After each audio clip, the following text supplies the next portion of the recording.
नमस्कार। खुशी वह जो मिलकर बांटी जाए, प्रयास वो जो सबके काम आए। देश के प्रधानमंत्री नरेंद्र मोदी ने शपथ लेने के पश्चात सर्वप्रथम आज देश के किसानों को किसान सम्मान निधि की 17वीं किश्त समर्पित की है, जो ना तो किसी जाति, ना किसी धर्म, ना संविधान को खतरा बताकर बांटी गई है। भारतीय जनता पार्टी यह मानती है, वह विश्वास करती है कि देश को अगर आर्थिक तौर पर सुदृढ़ करना है तो देश की मूलभूत व्यवस्था, कृषि में कार्यरत किसानों को आर्थिक तौर पर मजबूत करना प्रथम प्राथमिकता एनडीए 3 सरकार की होगी। ये साबित भी किया है आपको 17वीं किश्त समर्पित करके। लेकिन देश के सामने अनेक चुनौतियां भी उभर आ रही हैं।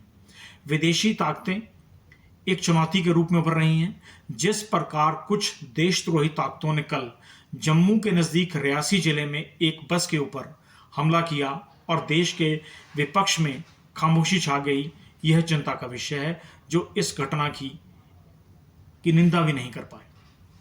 हमारे सांसद कंगना रनौत के साथ हुई बदतमीजी को बहादुरी में परिवर्तित करने वाली विचारधारा एक गंभीर संदेश दे रही है, जिसे पूरे राष्ट्र को समझना होगा। केवल पड़ोसी राज्य पंजाब में प्रधानमंत्री किसान सम्मान निधि योजना के अंतर्गत 22,93,000 लाभार्थी आते हैं। वह हिमाचल जैसे राज्य में भी 9,27,000 के करीब लाभार्थी हैं। अनेक योजनाओं के अंतर्गत राष्ट्र को आर्थिक रूप से ताकतवर करने के लिए एनडीए सरकार वचनबद्ध है। हम सब लोगों को इस महत्वपूर्ण घटनाओं पर विचार करने की आवश्यकता है। देश के आर्थिक रूप से सुदृढ़ करने में हम सब को मिलकर काम करना होगा, क्योंकि देश का विरोध करने वाली ताकतें कोई यहाँ की सभ्यता, संस्कृति, मूल विचारधारा से कुछ भी संबंध नहीं रखती हैं।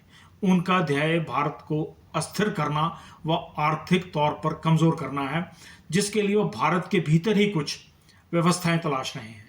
राष्ट्रवाद से उत्पन्न सशक्त भारत, सशक्त भारत से उत्पन्न विकसित भारत और विकसित भारत से उत्पन्न अर्थव्यवस्था बहुत से लोगों की आंखों की किरकिरी बन रही है। और वही ताकतें आपसे और हमसे पूछती हैं, ये भारत माता कौन है? धन्यवाद। नमस्कार।